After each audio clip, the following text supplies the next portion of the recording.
Castmates, it's me, Stephanie J. Block. And hey, I'm going to promote myself for a second. I'm coming back to the East Coast. I'll be doing a concert at the UCPAC, that's the Union County Performing Arts Center in Rawa, and that's October the 19th. I'll be on the main stage. It's at 8 p.m.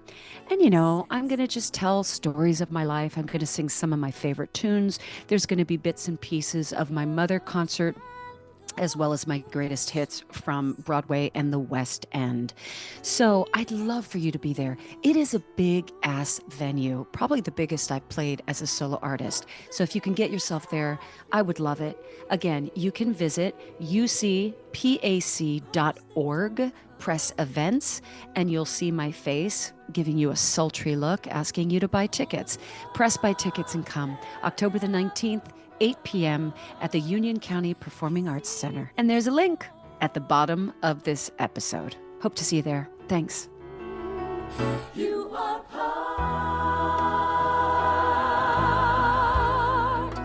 part of the human heart. Hi, I am Stephanie J. Block. And I'm Mary Lee Fairbanks. And you are listening to Season 4 of Stages Podcast, where we go behind the scenes and beyond the resume. Join us as we talk to some of the greatest talents from theater, TV, film, and more. And then check out stagespodcast.net for past episodes, merch, and so much more. And love where you are now. Hello, my friends. I want to tell you about this amazing initiative brought to you by The Outsiders Musical. It is called the Stay Gold Project. The Outsiders Musical, winner of the 2024 Tony Award for Best Musical, is committed to honoring young voices through the Stay Gold Project. It's an educational initiative inspired by this story that was written by a teenager about teenagers. With the lead grant from the legendary notebook maker Moleskine, this project includes free education resources, a youth ambassador council, and underwritten ticket access at no cost to young people. The Stay Gold Project is presented in partnership with the New York City Public Schools. If you'd like to learn more about the Stay Gold Project or to donate, go to outsidersmusical.com/stay-gold. That's outsidersmusical.com/stay-gold. My friend, stay gold. Actually, somebody's knocking. Oh, That's magic. It's the witch from next door. oh God.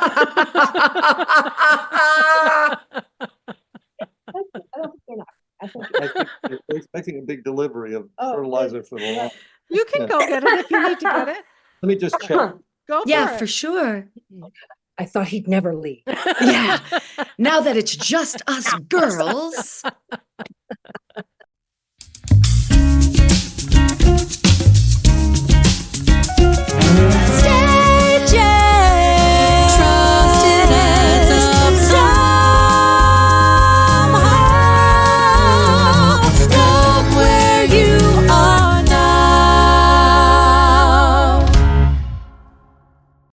Welcome back, everybody. I hope you all had a lovely summer break. I know that I did, but I certainly missed connecting with Steph and with all of you out there listening. So welcome back to Stages.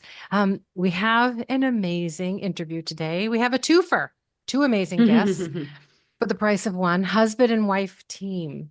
Our first guest, I'll introduce, is an actor who his work has spanned from stage and television to film and now podcasting. He's starred in one of my absolute favorite movies of all time, The Princess Bride, which I have enjoyed with my son countless times. But you have also seen him in Fright Night, Child's Play, and as Jack Skellington in The Nightmare Before Christmas, and that's just to name a few. He was nominated for an Academy Award for his work in Dog Day Afternoon. His television and voiceover work is just too extensive. I'd spend the whole interview listing them. So we're going to skip over all that, but his work does include Broadway runs in The Rose Tattoo, The Rothschilds, Two Gentlemen of Verona, The Light in the Piazza, another favorite, Cyrano de Bergerac, Preludes, and the show where he met his lovely wife, Nick and Nora. He also has a podcast called Cooking by Heart, and I love this podcast. It has a great premise. It's just lovely. He and his guests talk about food and sharing meals with people you love and the sensory recollections that all of that evokes. It's a show about memories and the way they stay with us and shape who we are. Our second guest has won the Tony and the Drama Desk Award for her portrayal as the baker's wife in Into the Woods. And anyone who has listened to this podcast knows how many times that particular Sondheim show has come up for us over and over again because life is Into the Woods. Her stage credits and awards for her work are extensive, but they include a Tony nomination for her work in A Day in the Death of Joe Egg and Dirty Rotten Scoundrels, Drama Desk Award-winning turn in It's Only a Play and Social Security, and there's just loads more. You've seen her on Friends and West Wing, The Good Wife Newsroom, The Affair, Unbreakable Kimmy Schmidt. I can keep going, but there is one show that I have not seen her on, and I'm a little upset. It's Schmigadoon, and why this casting agent has not done this, he needs a stern, or she needs a good stern talking to. Cinco, if you're listening, Cinco. What the hell are they thinking? Anyway, her film resume includes one of my other favorites, Mr. Holland's Opus, Boogie Nights, Sex and the City, Heartburn, so many more. She has just written and directed her first feature film called The Grotto. It will be in select theaters on October 18th, and it won 4 awards in the festival circuit. Please welcome to Stage's podcast, Prince Humperdinck and the baker's wife, Chris Sarandon and Joanna Gleason. I couldn't be happier. Joanna Gleason and Chris Sarandon to stage, please. Joanna and Chris, come to stage. I could not be happier. I never thought of it as being that quite that combination, but very. She actually, the baker's wife actually did end up with the prince. It's just a bit of a plot twist. That's right. Joanna, I randomly met your brother this summer. Richard. Yes. So for people listening, Joanna's dad is Monty Hall. Her brother, Richard Hall, is a film producer and he's a writer. He's done lots of things. So I was invited to perhaps take part in a new play that they're doing in Rwanda, Gorillas in the Mist. So he is married to a Rwandan woman. I'm a Rwandan citizen. So we were all on the Zoom together talking about, inroads into Rwanda. So it was so funny. And then when I heard from you guys, I thought, oh my gosh, I wonder if that's how you guys ended up here. But those circles of separation. Yeah, that's right. And every time someone says your two names, Christopher and Joanna, I think of these exquisite beams that you have in your home that you brought in from, where were they from, Joanna? I just remember dining at your home with the cast of Happiness and standing in your living room and looking up and you're like, oh yes, we brought those in from, where did they come from again? No, there's a man, usually a craftsperson that you haven't heard of, but only contractors know, a man who lives north of us in Connecticut, way north, fabricated out of 3 pieces of, wasn't hemlock. It was a They're barn beams. I mean, they're old barn beams. He made curved beams, and it looks like one thing, but it's 3. You can't see where he joins it. I mean, they're the best. Extraordinary work. Yeah. Stunning. Now, do you two bond over food? Is this something that happens over cooking, preparing, or eating? What would be all of the above? All of the above. Chris, ladies and gentlemen, Chris makes dinner every night for us. But when we have friends over or parties or big parties or events that like charity events. Event cooking. I do the event cooking. You're really into your garden too, yeah? Yes. Yeah. Big, huge garden in the backyard. I'm looking at it literally right now. Well, it's also that this is the time of year when Chris comes in with, a basket full of stuff and then creates a meal. It's pretty spectacular. What's coming up right now in this season? Lots of beets. Potatoes. I'm actually I'm going off screen to look. Beets, potatoes. We had kale and chard. Lots of greens still going this time of year. Our tomatoes have been completely decimated by a raccoon that I cannot capture. I tried capturing him once and he escaped, and that's it. I mean, we had a lot of tomatoes, but some of the the expensive ones, Yes, right. The raccoon goes, I'm going for the heirloom tomatoes. But then he takes a little bite out of one, and then a little bite out of another, and they're all. He's a very discerning palate, that little raccoon. He's got to eat too. Maybe have a separate garden for him. Yeah, listen, it doesn't matter. Every time, the deer have they're eating the apples. There was a huge black bear on the property. There's a bobcat roaming the neighborhood. I think, well, they got here first. Yeah, It's like, get a big dog. Dogs will chase that right away. Yeah, our dog. Yeah. We have a very old lab mix. Yeah. Who's beyond chasing. She goes, She's, there's hello. Oh, hello. Save me some. Yeah. So when you speak to people on your podcast, Cooking by Heart, is there one theme that seems to thread through most of those that you interview? Is it a mother? Is it a grandmother? It's not in general about food and cooking. It's really about, because I grew up in a restaurant. My father was a Greek immigrant who came to this country in the 1920s. And with his family, he started a restaurant in a little coal mining town in West Virginia, where I grew up. And it was basically a meat and potatoes place. The food at home was Greek, but the food in the restaurant was all American because of our clientele. And so my earliest memories of food are going to the restaurant and either eating there or working. I worked there from the time I was 9 years old. So I was back in the kitchen first, peeling potatoes and washing dishes, with help, of course. I was the boss's son, of course. And then out front bussing tables and hosting and what have you. And so I talked to people about their earliest memories of food. What was it like around the dinner table in your family? Was your mom a cook? Was your dad a cook? What was the conversation like? Did you guys eat out? Sort of general questions that really lead more into stories and people than they are about the food. Yeah. I must admit, the act of breaking bread with someone is actually very holy to me.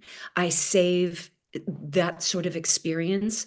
It's not as pedestrian as most people. I save that for people that are special or someone I want to get to know or invest in, because I find that once food is in front of you, I will inevitably share things that perhaps are a little more vulnerable. I find this with hair salons and sharing dinner with people. It's a similar sort of understanding and connection, The other thing it shows us is that no matter what's going on and no matter what all the noise is, when we have something in common, that is eating a meal, we have more common ground as we start to talk about stuff than we would if we're just standing on opposite sides of a fence. Exactly. Now, sometimes that's not the case with families. Sometimes families are very complex organisms. And so the stories that come out are, one of my favorites is Michael Patrick King, who describes his mother's cooking as really dreadful, but that the only time there was flavor in the food, because she was very emotional, was when she cried into the mashed potatoes.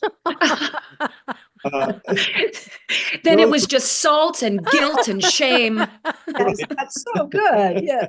So the stories that come out are not necessarily about gourmet cooking and wonderful meals around the table and great, sort of interaction. They're often about friction and difficulty and life. It's very interesting because I grew up in a big Italian house. So like you, Chris, meals were a thing and food was a thing, but I actually have some negative associations with cooking because it was the thing that girls did and I always resented it.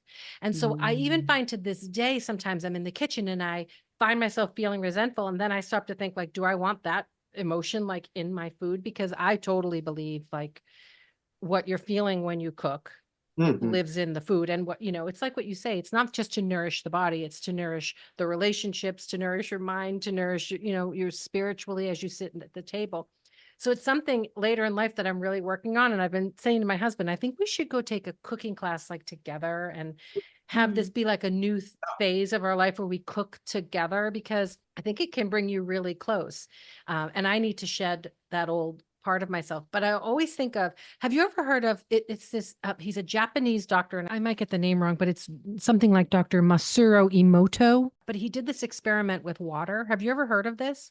Oh, your emotions into the water. It's amazing. So Yes. he took water from the same source, kept it in the same area, and he put words underneath the water. So it was like joy or hate or love or sadness.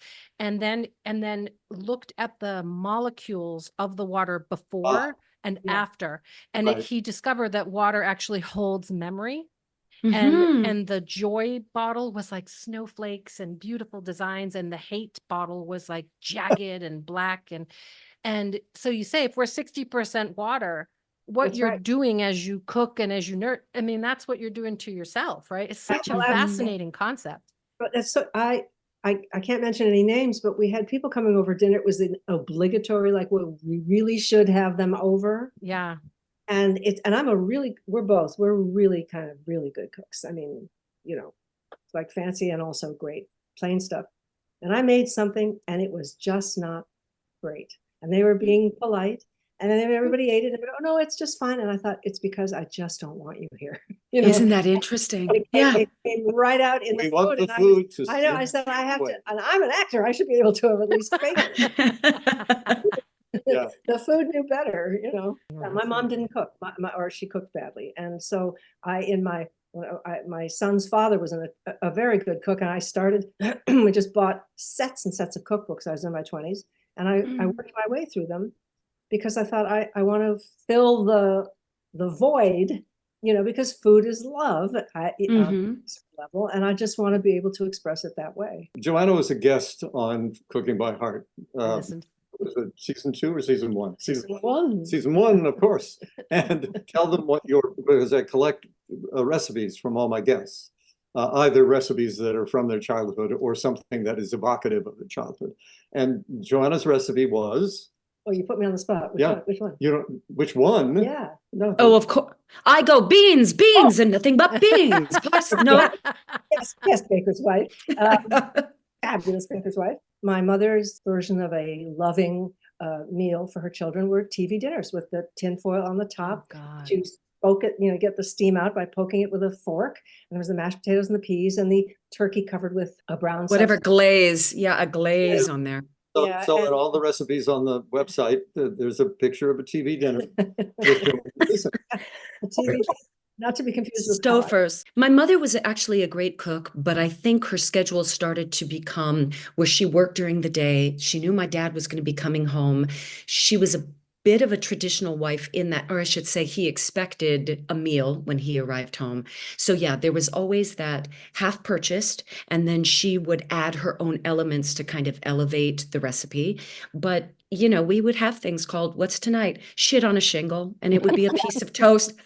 A piece of toast with like some braised beef that's just kind of on top with a side salad of romaine. And, that would be the offerings for the night. She had all of the skills in the kitchen, just not necessarily the time. The I talk to opposite. a lot of people who had that experience. My mom everything was from scratch. And all I wanted wow. when I was a kid, I never ate, like, we didn't eat anything from a can, nothing.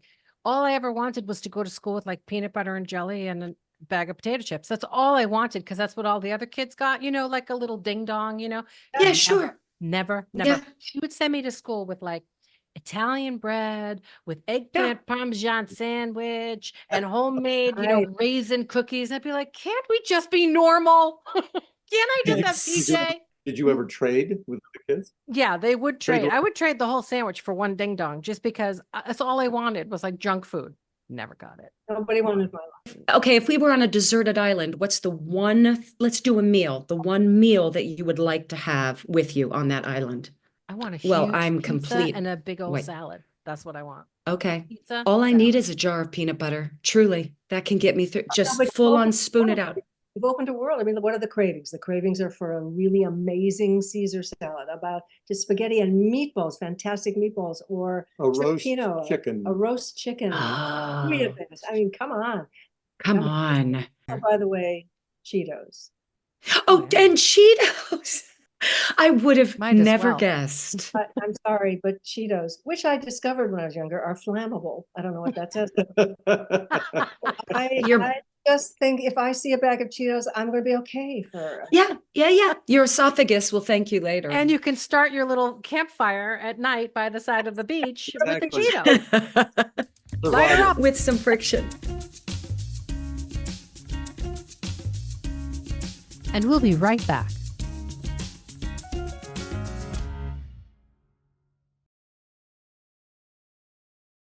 Joanna, tell us about the Grotto. I was watching the trailer, which is beautifully shot, by the way, and it's got a lot of our pals in the cast. You Yes. pulled Yeah, from a yeah, lot, like Lindsay Mendez and Kevin Chamberlain and Steve Kazee. You've got some musical theater folk up in there. exactly do. And Caroline Aaron and Michael Nouri, I mean, my pal mostly, and Amy Aquino, my friends.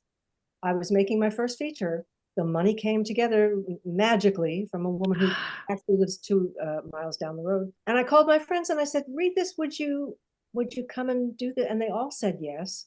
So the level of my anxiety level on the set as a director directing actors was really minimal because I knew everybody. And I That's didn't great. have to, I knew the temperaments and I knew how they like to work. And it was the set was loose, and Steve Kazee baked a coconut cake when we needed a coconut cake. And, and Dan Bukatinsky brought in brownies he made and gluten-free. It was a joyous experience. But Kevin Chamberlain is in it. He has a scene in it. I mean, these were people that I knew, and it's easy. What inspired you to write it? Do you have a relationship to the desert in some way? I have a strange relationship with the desert in that I'm always incredibly sad when I'm out there. My grandparents, my dad moved my grandparents down to Palm Springs into a little house, and I'd go down and visit, and I'd walk outside, and there were every star in the sky in the desert night, and I would just start to cry, and I don't know why. So it just always did that to me. I can't be in the sun. I burn. I got burned as a kid. Yeah, really. It's like me with the hat, and the sunscreen. However, about 12 years ago, or it's more now, I thought, where is a place that magic can happen? Where is a place that conceivable magic can happen that you can see?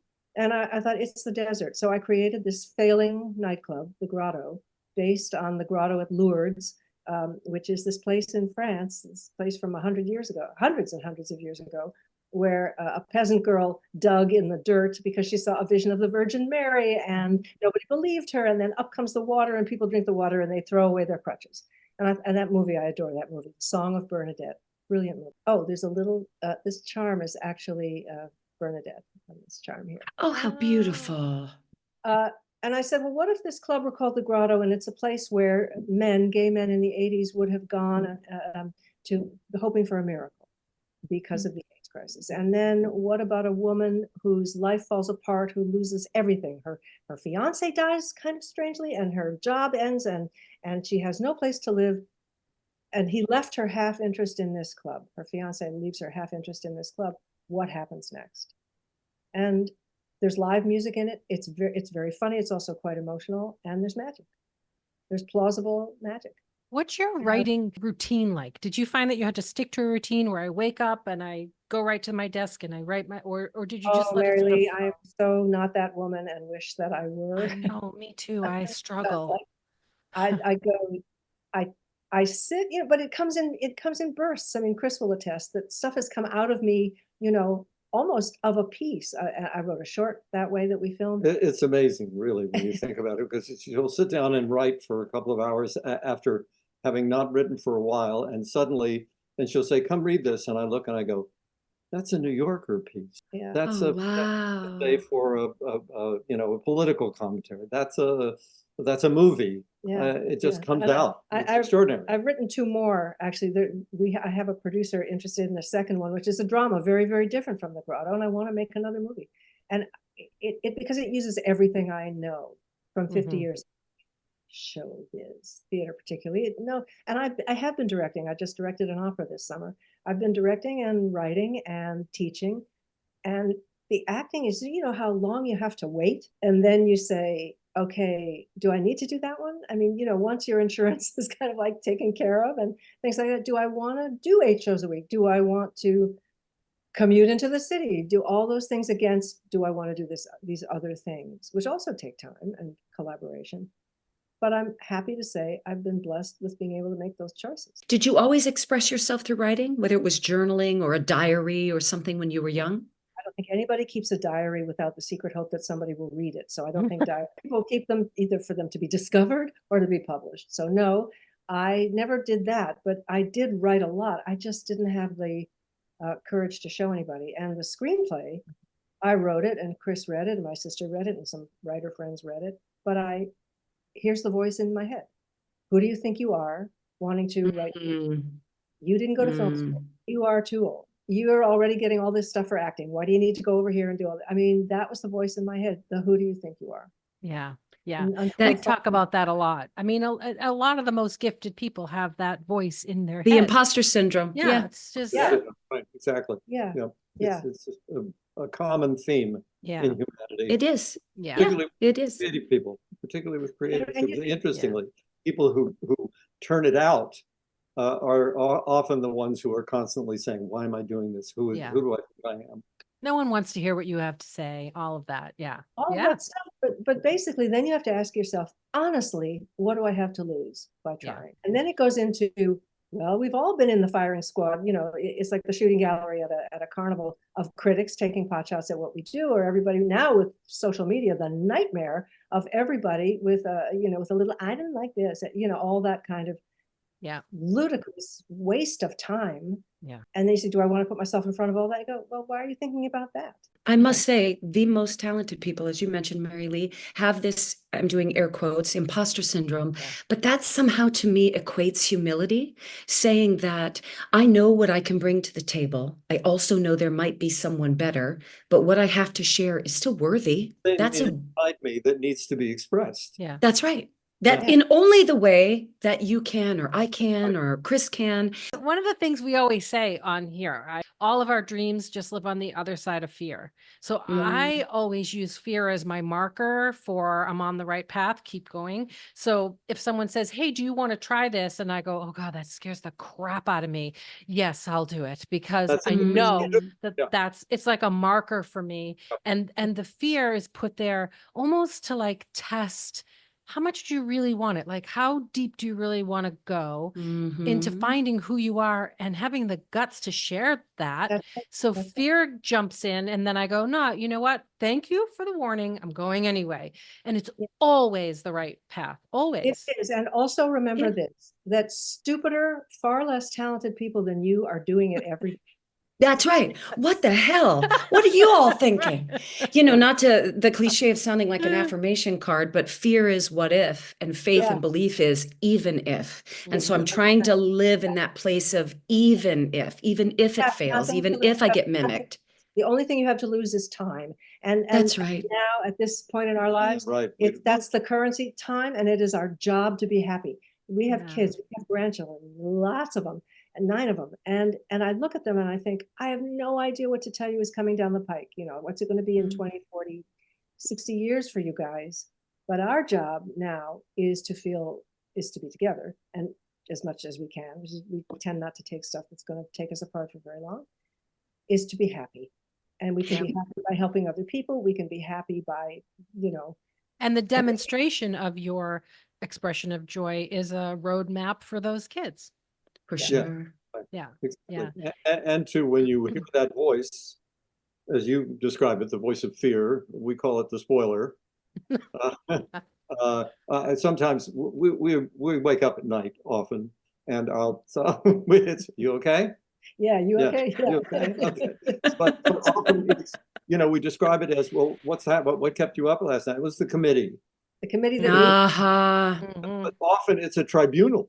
It's not just a committee, it's a group of, it's judgment. That's the thing that you have to just sort of say, okay. And also you get to a point where you say, learn when it's important that you say yes, that's the other side of fear, and learn when it's important to say no. Stand up and stand behind your no. And that's what's happening in the country today. You just stand behind the no more of this. Right.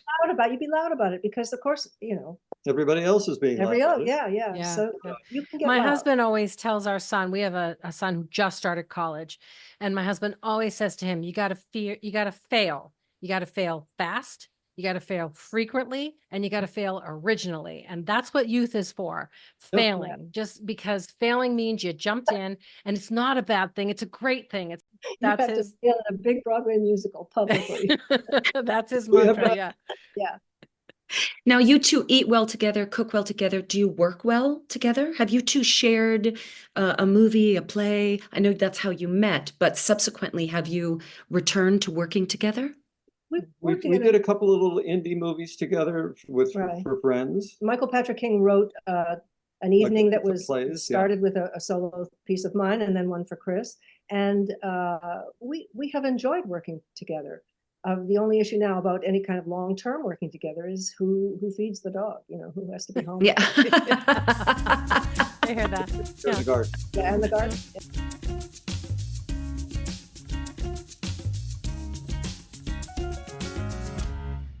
So Joanna, I know that you've called it the woo-woo. I've heard you that you believe in the woo-woo, which is another topic that comes up on this podcast a lot. We always talk about the woo-woo. And I want to know, what is your spiritual practice that helps you keep the magic in your life and believe in the magic in your life? And is it just that you feel like there's an awareness so that you observe Yeah. magical moments? It's a lot about exactly that, Mary Lee. It's a lot about listening and being quiet. When my mom was dying, we asked her, you know, how will we know you're around? And she said, well, I'll be in the lights. And I said, okay, that's adorable. She likes it. She likes the woo and all that kind of stuff. And of course, when she died at the Shiva, at the memorial for her in my sister's backyard, lights that hadn't worked in 30 years that were in the bushes started blinking like this. Mhm. And that was one. And then during my movie, the whole cast and crew knew about my mother being in the lights. There were incidents where lights would start to blink because my mom was a big believer in this movie and in me. And so there have been these signs, you know, a big white feather from my dad because his favorite movie was The Four Feathers, and that happened back from his funeral. It was a big white feather in a place where there are no birds like that. You know, you just kind of think, it may not mean anything to anybody else, but it gave me comfort in that moment. Mm. Yeah. What about you, Chris? Do you believe in magic? I believe in Joanna's magic. I also believe I have a more sort of a humanistic view of it. I tend to agree with that a lot of it resides within the mind. What we think about happens, sort of like what we were talking about with the water and the labels on the water you create with your thoughts, with your words. I think it is so much about what you ask your body to do. I was teaching a class a few weeks ago, and I said, you realize that when you get up to perform or audition, if your knees are shaking, if your throat gets dry, you know, if your tongue feels mushy, your body is just doing what your brain has asked it to do, because you have told your brain, this is something to fear. Yeah. I'm in an unsafe situation. So your body's going, okay, well, we'll get your knees to shake and you'll know to run away. And this guy. So it's basically change what it is you tell yourself you're doing. Yeah. I have been so lucky. I met my voice teacher when I was 11. So I've been with her for 41 years now. And when I was 11 or 12, she introduced me to Norman Vincent Peale and Deepak Chopra. So, you know, I would be murmuring to myself in another room. And my mother, who at the time was very Catholic, now born again Christian, but the belief system is just slightly different. And I love me some Jesus, but I believe in some other woo-woo as well. But she would hear me and she's like, what are you saying? I'm talking to myself, Mom. I'm talking to myself. And I firmly believe in that whole sort of understanding between we're regenerating all of the time. And if I have the power within to say in the next 4 weeks, all of my cells will be something different. I want to be a co-architect in that and not let all of the outside world redefine what those cells look like. So powerful. But to be 11 or 12, I mean, this teacher was incredible. Yeah, that's awesome. I wish every school taught kids things like that. How much power they really have. Oh, good luck. Yes. Because it's a trend, you know, the fear, the stoking of fear in this country to get a response is just inhibiting all kinds of positive growth. It's in our kids. Listen, a lot of these kids from the families who are fear-based come running to the big cities to take classes with all of us, to come to the theater, to come to a place where they are embraced, to feel safe, where they accepted and free. Yeah. I Well, was we're on- telling Steph when we came on that I had just started this Kundalini program. Have you ever done Kundalini? No, but I did have one experience meditating where we were opening all the chakras, and suddenly this lightning bolt went through me up through the top of my head, and a little kind of paper lantern started moving over my head. And That's it. You had an awakening. I mean, I've taught Kundalini for like 25 years. I love it. And I'm doing this program, and it's completely like shape shifting so many things in my world. Like right now, it's really fabulous. I was telling Steph about it. Levitate? Do you levitate? I don't levitate, but because usually it's because my dog's in there trying to sit on me while I'm doing my yoga. I wish I could levitate. It never happens. Well, when we were kids, we all believed in it, right? Oh, Light as a feather, stiff as a board, light of a feather, stiff as a board, you Yeah. know. And there is a fine line between the woo-woo of empowerment and affirmation and Christ consciousness and holy and the scary one. Fright Night. Right. And then we go to Chris with Fright Night, which is a whole different thing. But I want to shift gears for 1 second. One of my favorite movies is, of course, as I said, The Princess Bride. I really have watched it with my son many, many times. And when I told him you were coming on, he's like, that's the coolest thing ever, because we love that movie. But you did something in that movie that every time I've seen it, probably 50 times, I laugh out loud. I don't know if you made it up, if you were directed to do it, but it's a bit of comic genius. And do you know what scene I'm about to say? Has other people said this to you? Maybe, but tell me. It's my favorite thing ever. It makes me laugh. It's when you are standing in the room and he's lying in the bed and he's describing to the pain. Oh, And yes, he yes, sits yes. up and he holds the sword to you and he goes, maybe I am lying pig or whatever it was, right? And he's going, and then he tells you to sit down, and you do this move where you flick the sleeves of your beautiful Prince Humperdinck robe. You With the flick fur them in on your the head. end. Oh my God. You flick them and then you just like sit. Oh, and it is the most perfect comic timing. And I always wondered, did he make that up? Was he directed to do? Where did it come from? Because it literally makes me laugh. It actually just happened in a rehearsal, right? We're rehearsing the scene. I did it in the rehearsal, out of nowhere. I don't know what happened. Like, you know, you want to sit down and you want to be okay. He wants to look nice, right? Sitting down, even though he's a warthog buffoon and afraid. And it just occurred. And Rob Reiner said, you know, I think it's a little too far. Let's do it without it. So we shot it without it. And then Rob said, let's do one with you doing it. And we did the take with me doing it, and he left it in. Yeah. It's like the most perfect display of comic timing. Yeah. The magic trick for me in that movie is that you all somehow are larger than life, and yet it's done with such subtlety. And I don't know how those two actually come together, but every actor has their mannerisms, which works exactly for their character. The lines are wonderfully ridiculous and do feel like fairy tale-esque, and yet it's still grounded in truth, that it's completely believable. That's the trick of that movie to me, the magic of that movie. Nobody's playing for the camera. Everybody is believing what they're saying. Yeah. Yeah. Having fun with the conventions of the genre without making fun of them. Yeah. Yeah. Speaking to the audience and telling them, wait, this is funny.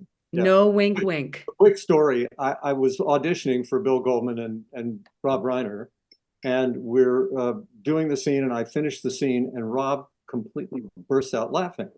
And it was a very serious moment to me. And that was the lesson. And that is, comedy is stakes. Comedy is very serious. Yeah. Yeah. You have to believe in it. And then people will see the ridiculousness in it because of your passion. And laughing. But what scene was it that you auditioned with? Do you remember? The scene where I tell Buttercup, I hope you'll consider me an alternative to suicide. Oh, yeah. Did you know when you read that script and started making that movie that it was just no way to know that, but I did know it was special. Yeah. You did. Yeah. It really is. It's one of my all-time faves. Stop it. I mean it. Anybody want a peanut? Now going from that to now Tim Burton. When you were doing Nightmare Before Christmas, was he on set with you? I know somebody else directed, which I had to look that up. I was surprised that Tim himself did not direct that piece. A stop motion animation genius named Henry Selick, who directed Coraline, who directed James and the Giant Peach. He's a brilliant stop motion director. it was Tim's original idea, Tim's drawings. The story is basically Tim's, but the entire movie was directed by Henry. And then Tim came back in at the end. He and I did some ADR together later, but Tim was not around when we were shooting. I feel like you both know everybody. Do you ever walk into a room and go, oh, there's somebody we've never met? Or is there now a 1 degree of separation between you and everybody in the entertainment industry? It's interesting. You can be honest. Well, honestly, it's the young people that we don't.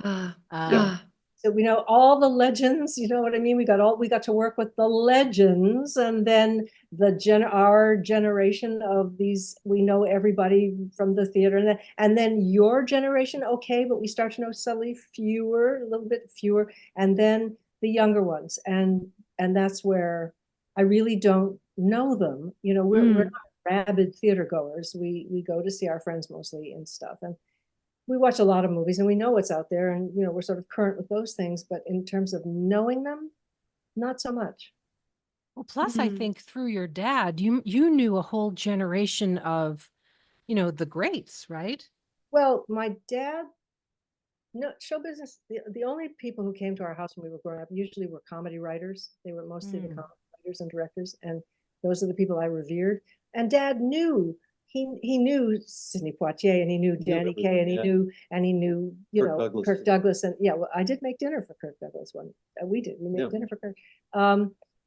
Yeah, he knew everybody, and everybody loved and appreciated Dad, particularly for his fundraising charity work. And so he was embraced by the showbiz community, but we were not a showbiz house. You know? Although Dad said to me, a man is going to drive up and honk the horn, and here's a package for Variety Club. Here's a package. Just take it out to him. I was in my 20s. I was visiting or something like that. And I hear honk, honk, and I take this package. I go out, and the car window rolls down of the driver's side, and it's Cary Grant. Oh my gosh.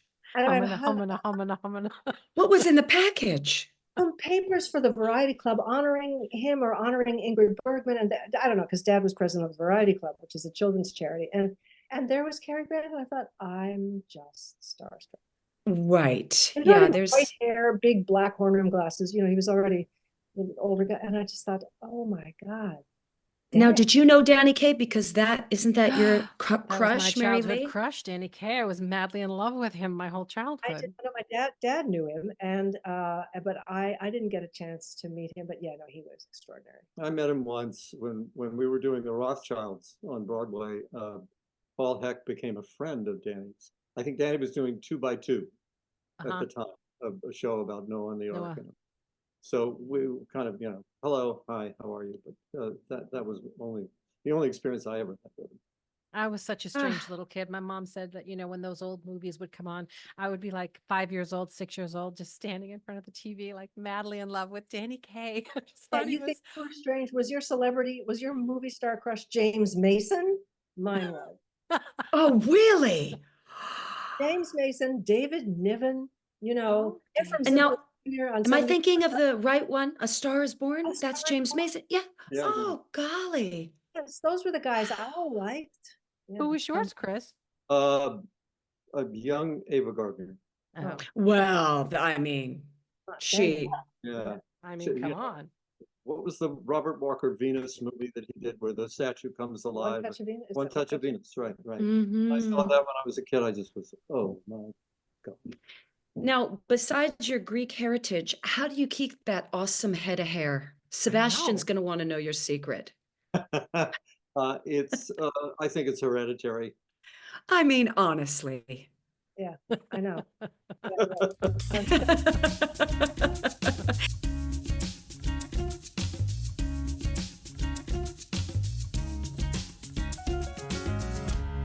You mentioned a little earlier, I'd like to know the difference between musical theater and directing opera. You say opera, and I just think of this massive scope and a cast of hundreds and trying to get these major, you know, grand themes across. What is that like to direct opera? What my job was, this was at the Aspen Music Festival, where the students, and they're in their 20s and 30s, and gorgeous voices, the opera that I did was Hansel and Gretel in German. It's a beautiful score. Oh, And it was done ravishing. in on a concert stage that's called the Tent. It's architecturally has a kind of ceiling and roof, but it's wide open amphitheater seating, 74-piece orchestra on stage, a 40-voice children's chorus coming up from Denver to be My Little Angels and to be thawed at the end when the witch is killed.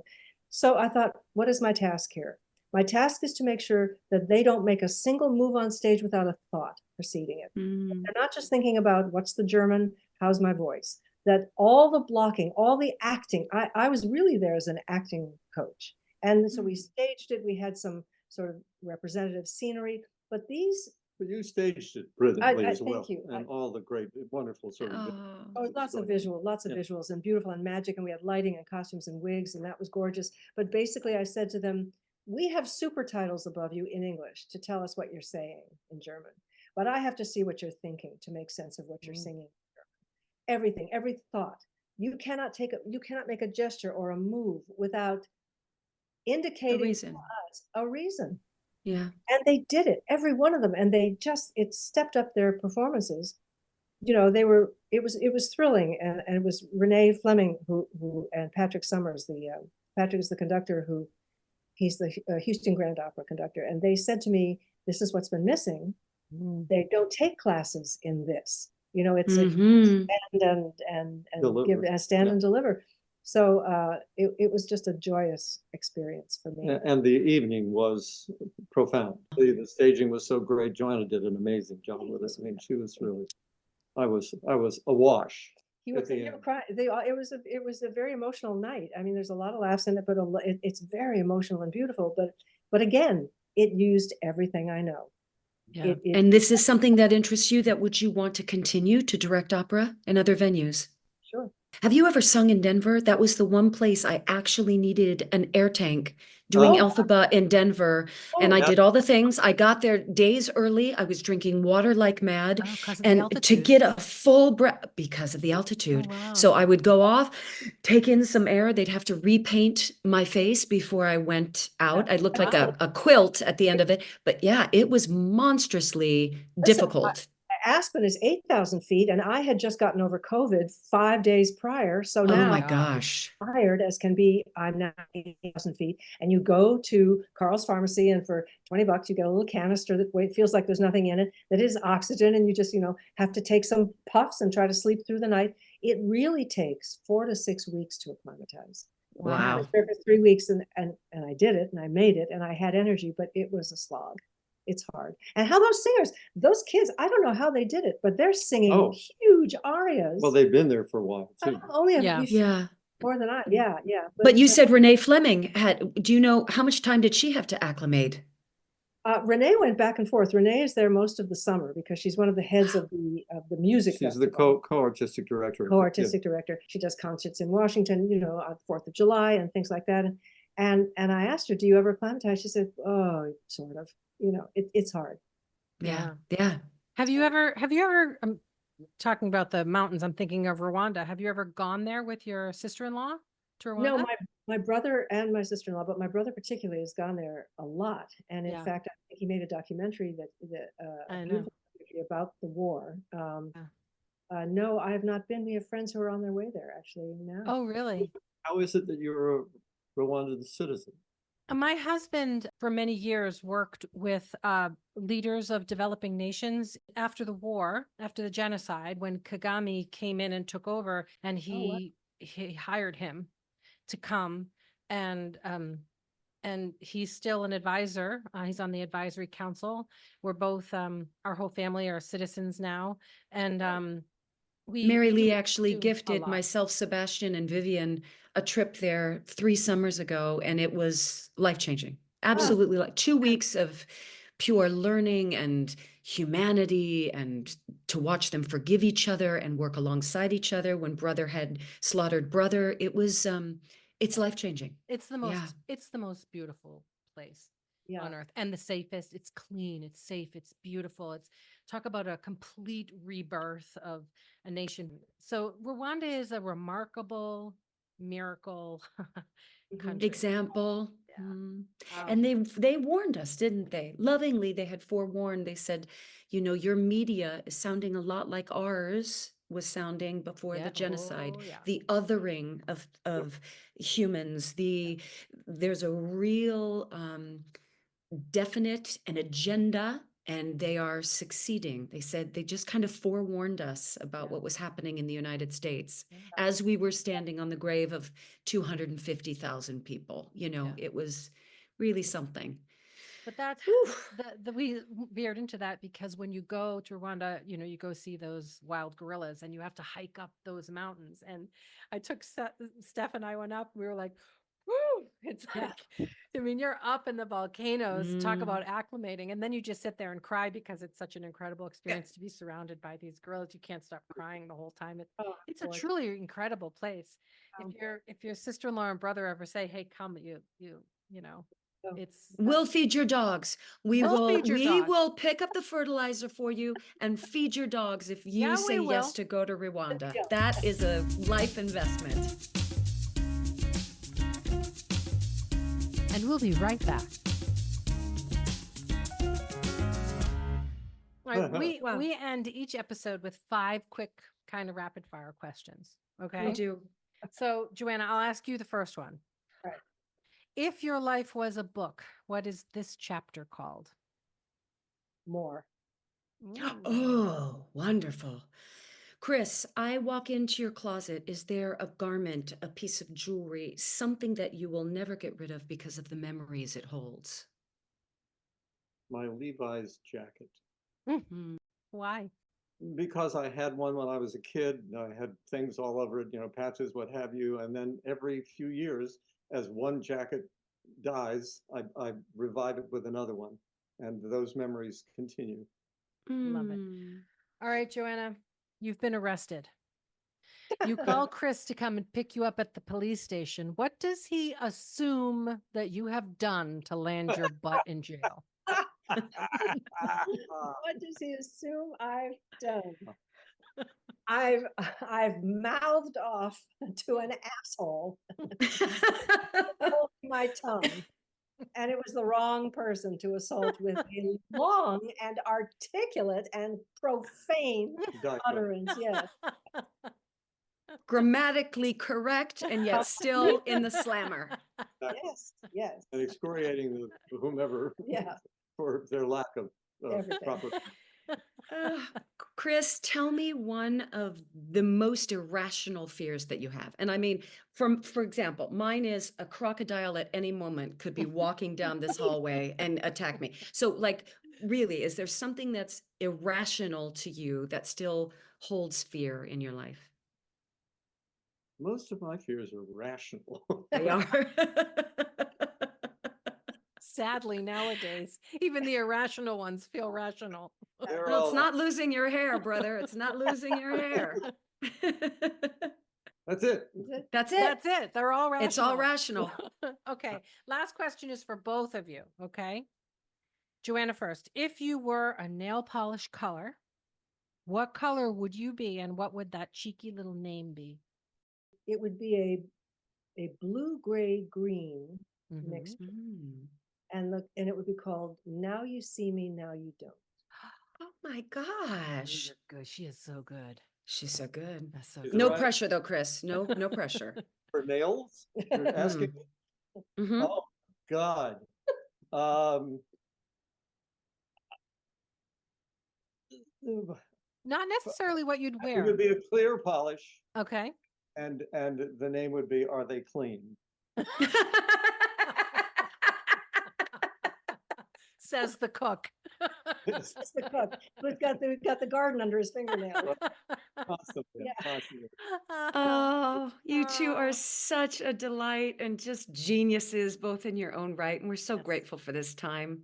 Thank Thank you, sweetheart. Enjoy the rest of your run. I would love to do a show in London sometime. Bastion, a big hug from me. I will. I will. Oh, he speaks so fondly of you. It's really an admiration society for the both of us, truly. Yeah. Thank you for your time today, too. Is there anything else that you would like to speak on? Do you know where? Is it at major markets where the movie will be? Yeah, October 18th, it's going to be opening in select theaters. I do not know which yet. Okay. Theaters, and after that, it's going to be on a streamer, a video on demand or on a streamer. Cooking by Heart is available, all episodes on all platforms, including YouTube. At chrissarandon.com. You just have to go there, hit podcast, and you'll see all the episodes, season 1, season 2, and starting season 3, October 1st.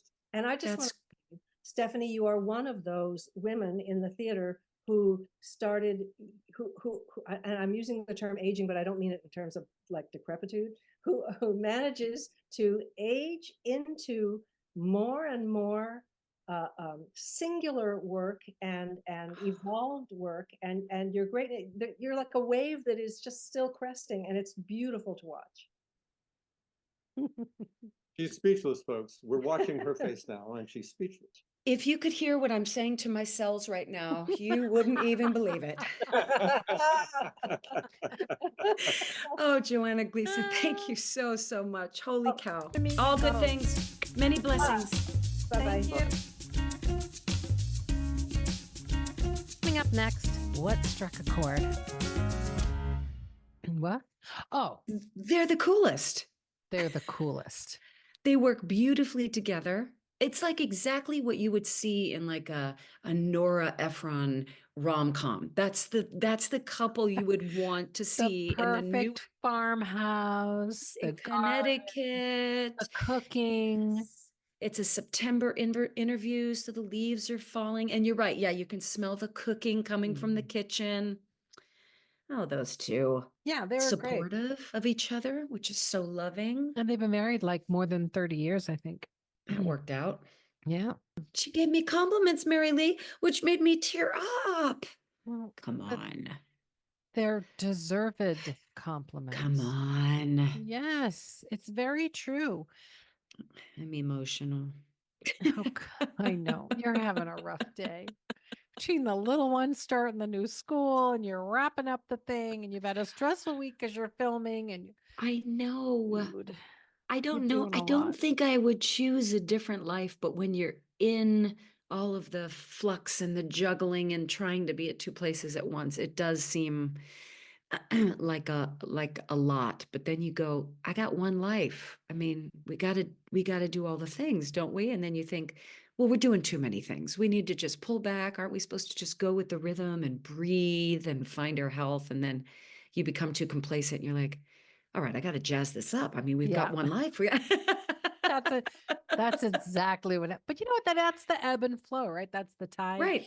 The expansion, contraction, expand.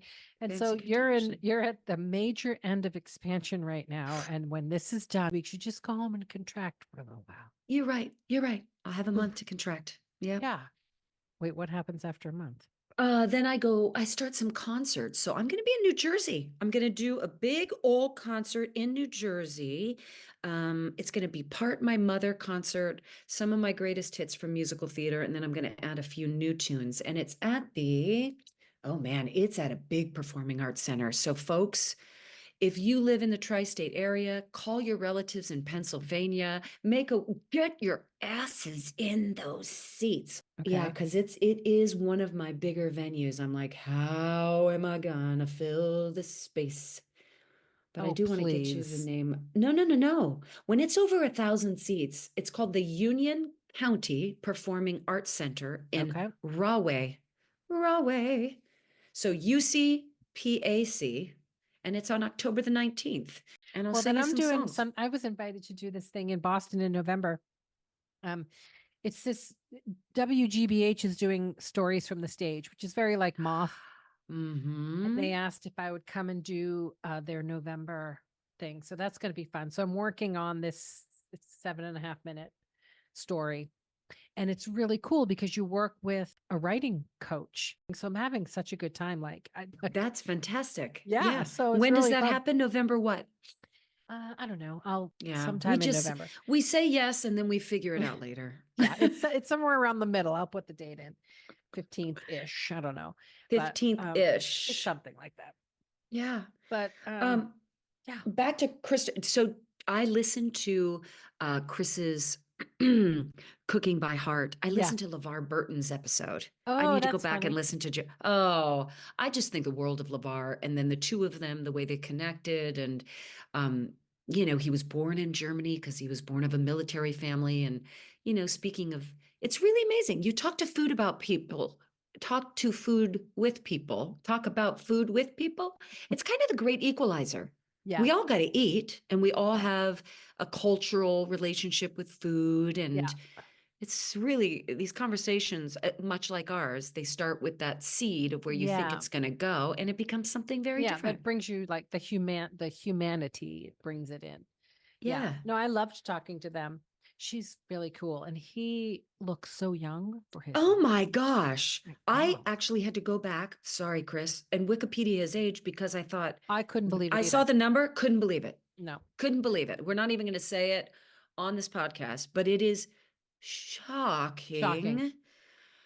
May we all age with that amount of grace and knowledge and curiosity and and they seem like they're growing together and wanting to keep expanding together. So that's a beautiful thing. Yeah. And they have all those grandkids they share. And I don't know, it's very sweet. It's sort of like something to aim toward, right?